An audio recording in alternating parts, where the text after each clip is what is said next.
Hello and welcome back to KitPlus TV. This last year, as we've said before, has accelerated the need for certain technologies and solutions to be developed. Today, we're going to be talking about another new box that appears to be a product of what the broadcast industry is going through right now, and what we hope will be a simple solution to many challenges broadcasters face. And alongside this, there's also two new openGear cards. So to tell us more, we're delighted to welcome Bryce Button back to the studio from AJA. Hi, Bryce. Welcome back. Why don't you tell us a little bit more about these new releases? Oh, good day. Great to be here again. So last week we announced a couple of great products and solutions, primarily aimed at 12G SDI and IP bridging in a couple of different ways. So the first product is the Bridge Live, and this is a one rack unit. It enables 12G SDI to streaming codecs and streaming codecs to 12G SDI, all in the same box. You can either encode, decode, transcode, or run multiple encodes, decodes together when dealing with HD workflows. And so this box offers pretty much the most popular codecs today. We're talking about MPEG-2, transport stream, H.264 we're all familiar with, HEVC, which helps a lot because you can do a single channel of Ultra HD2 and you want that efficient codec. And you even have the option for JPEG 2000, which is a big one for broadcasters that might be backhauling streams from remote location to facilities, trucks to facilities, backwards and forwards. So it can handle multiple codecs, as mentioned. It also has a range of transport systems in the sense of RTMP, SRT, all sorts of choices there. So it's an incredibly flexible box, and it's designed to handle multiple workflows. Who do you see as the customers for this, for like real-time SDI to streaming OTT? So there's a range of clients here. There's obviously what's going on right now where you might have sporting events and you're trying to get to OTT delivery.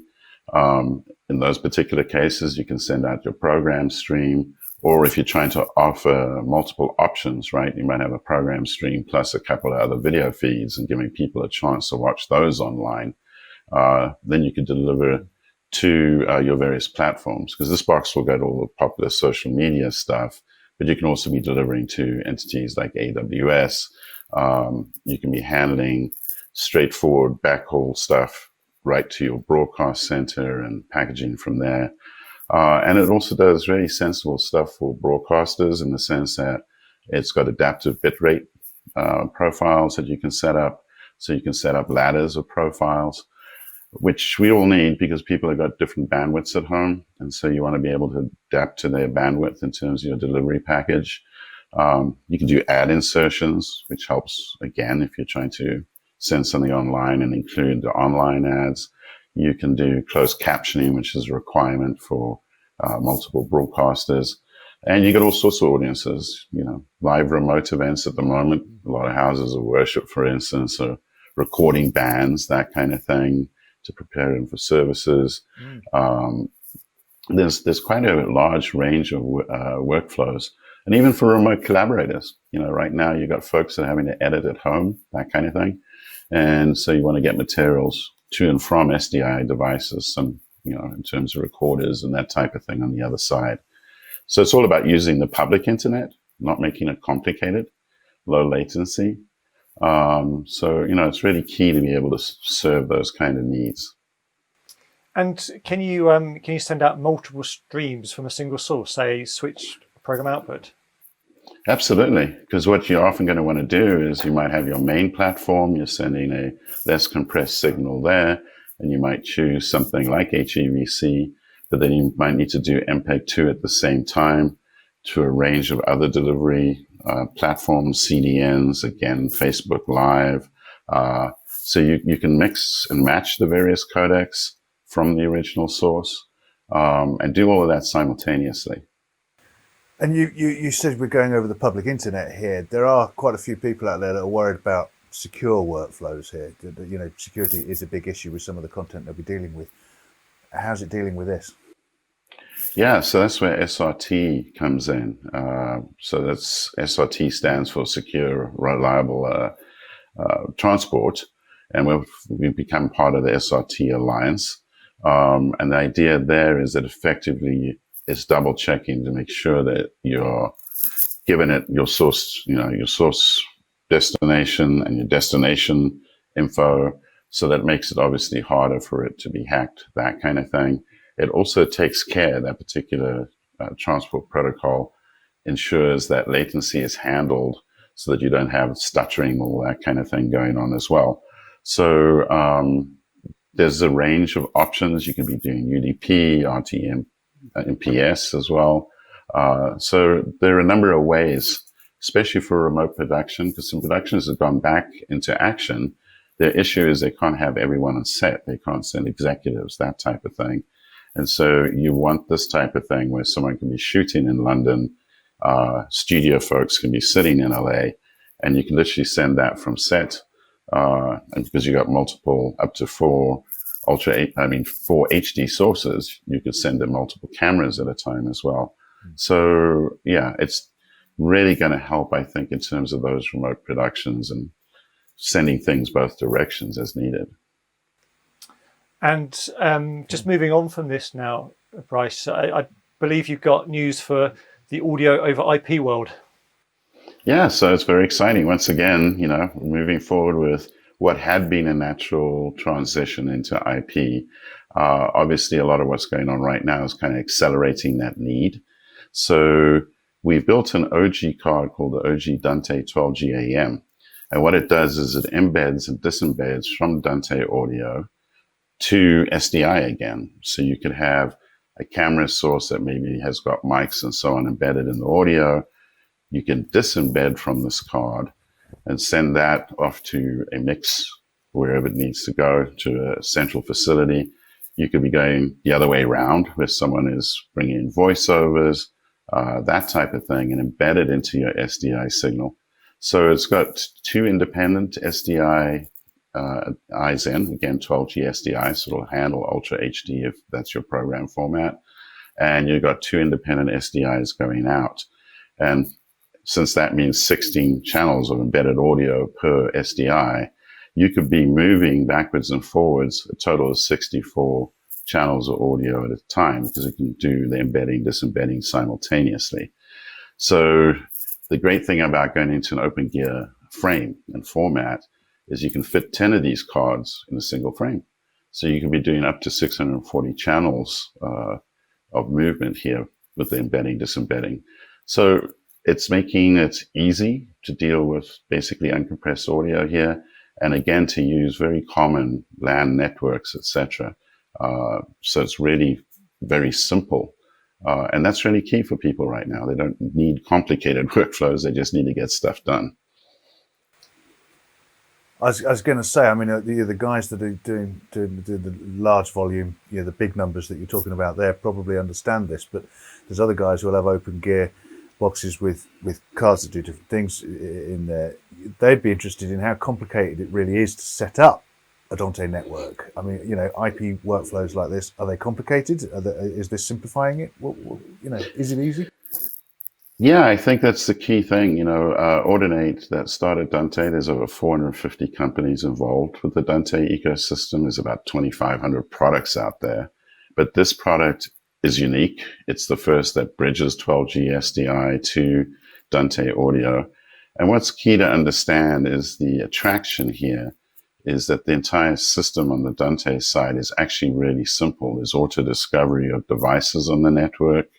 There's the fact that you got really low latency, under 1 millisecond. It's easy to set up. You basically just use Dante controller software. And it's like working with a spreadsheet. You can name your device and simply click on buttons between where your device is sending from or what your destination is to any other devices that it sees on the network that you have set up. So it doesn't have all the complexity that some people might be scared of when they hear the word IP. And it's pretty easy for folks that don't have a heavy IT background to deal with. And that's, again, really important. And just to get down to the basics there, the Ethernet ports here are 1 gig E Ethernet ports when it comes to ordinate audio.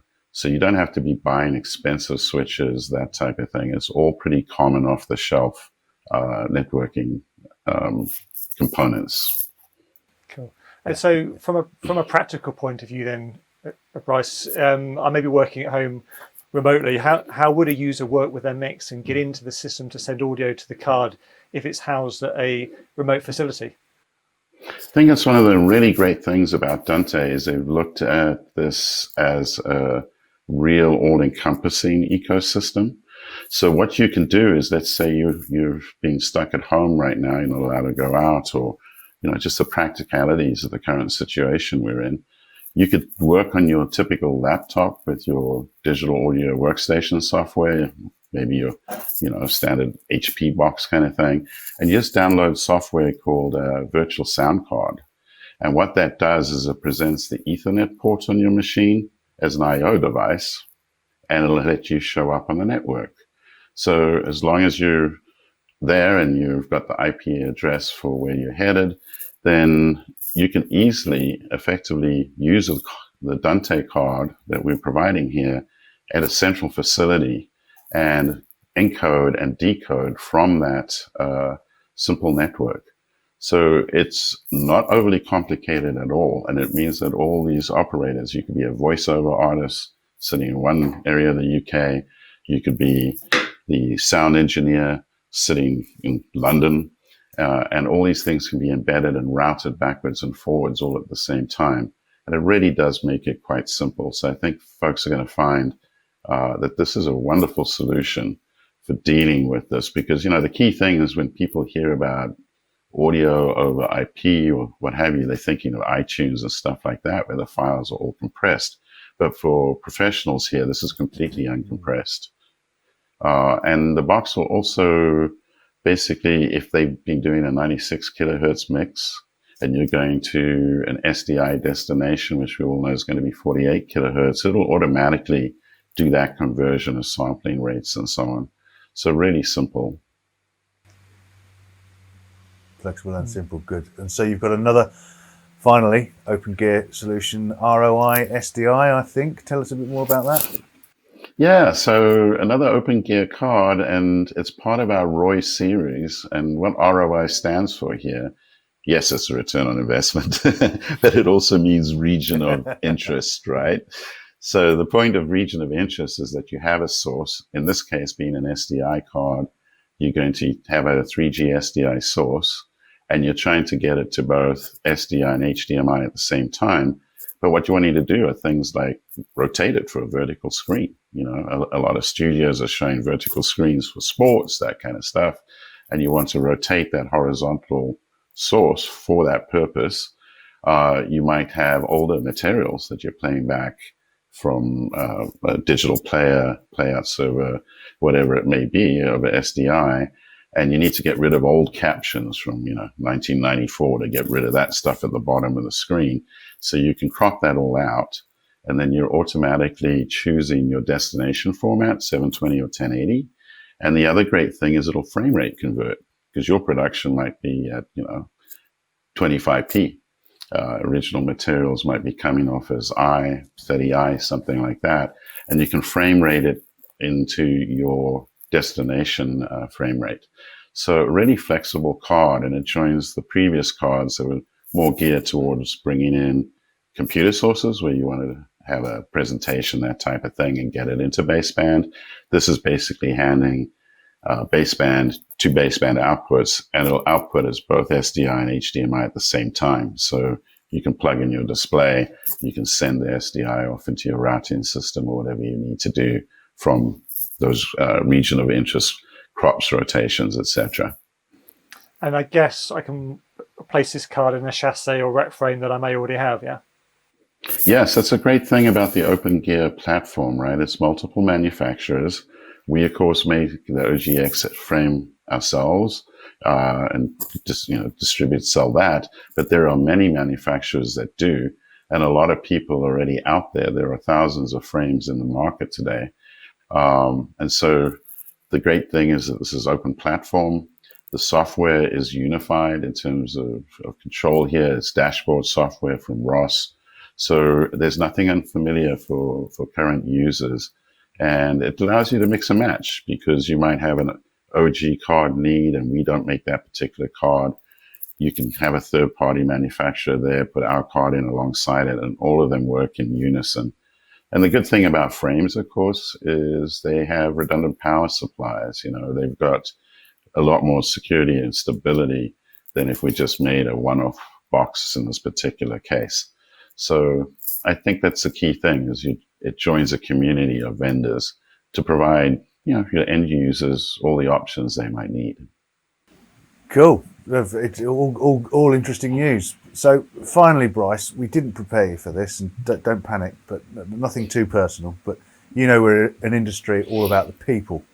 I was wondering if you could tell us something about you that either we or maybe even your colleagues don't yet know about you. Oh, there's a couple of interesting things, I think. Prior to working on the vendor side, no, I will not. Yeah. When my production history goes back a very long ways. I started in film originally, and I remember meeting Sharon Stone and Eartha Kitt in some of the desert areas of South Africa when we did a particularly horrific film at the end of the day, really, called Gore. And I was running around as a normal peon there, and one of my jobs was to drive these folks around. So, yeah, some interesting conversations went down in various rented vehicles with that lot. As you can imagine, they were all characters. Oliver Reed being one of them. And back in the day, that meant you had to get your shooting done by midday, or you had a problem with some of his extracurricular activities. That's one thing. Another is I absolutely love Formula One. It's one of my passions.